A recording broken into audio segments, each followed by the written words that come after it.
Sports fans, get ready for Through the Wire. We discuss the hottest stories in sports straight from the headlines. I'm John Paul Salamanca. This is Edwin Molina. And first up this time, the NBA playoffs. Big action over this weekend. Oh, man. Very loaded. A lot happened this weekend. Miami won and San Antonio won. They kept true to their rankings. However, a lot of upsets this week, starting with Atlanta over the Pacers. What do you think? Now, that one I saw at the bar on Saturday, and I just could not believe my eyes. The idea that the Pacers, I had them as picked to go to the Eastern Conference Finals, and Atlanta, number 8 seed, comes out of nowhere. And really, I just had no words for it.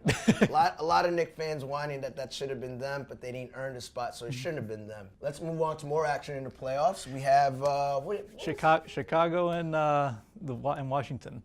Are we calling them the Bullets, or are we calling them the Wizards? I prefer the Bullets. I'm old school, so. Well, I think Wizards is more appropriate. They did work their magic over beating a very tough Bulls team. Clearly, this playoffs are starting to shape up. If Game 1 is any indication that this is kind of a different animal now. Yeah, I like the performance by John Wall. I mean, he stepped up to the plate considering it's his first playoff series. It's going to be a tough series. Tom Thibodeau is one of the best coaches in the league.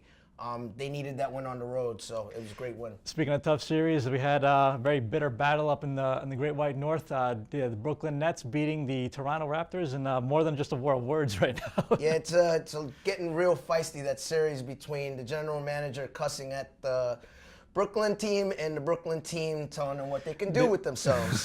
Didn't Toronto refer to them as dinosaurs? They refer to them as dinosaurs, but the Raptors hopefully will go into extinction in the near future. So. Speaking of extinction, big news in the New York Knicks area. We have Mike Woodson now officially fired, starting this week as the head coach of the New York Knicks, and obviously this is a huge seismic change, which we were promised underneath the Phil Jackson era. So the whole staff is gone. So Knicks fans are celebrating. It's probably the only thing that they can celebrate about in this postseason, because they don't even have draft picks. So here's a question though: who replaces him? I like Steve Kerr. Steve Kerr's being thrown a lot. He knows a triangle offense. He's familiar with Phil Jackson. That's one possibility. John Calipari's out there. I don't know how you feel about it. You're the Knicks fan. Well, both are pretty good choices, but I wouldn't be surprised if Phil Jackson himself decides to kind of dust off the old sneakers and go on the sidelines there. I mean, if you're going to look for a replacement coach, who better than an 11-time NBA champion? So, yeah, it's a tough call. He's getting older. I'm not sure if he's up for the grind, but they should consider it, to be quite honest. So. True. And that wraps up this edition of Through the Wire. Tune in next week for more.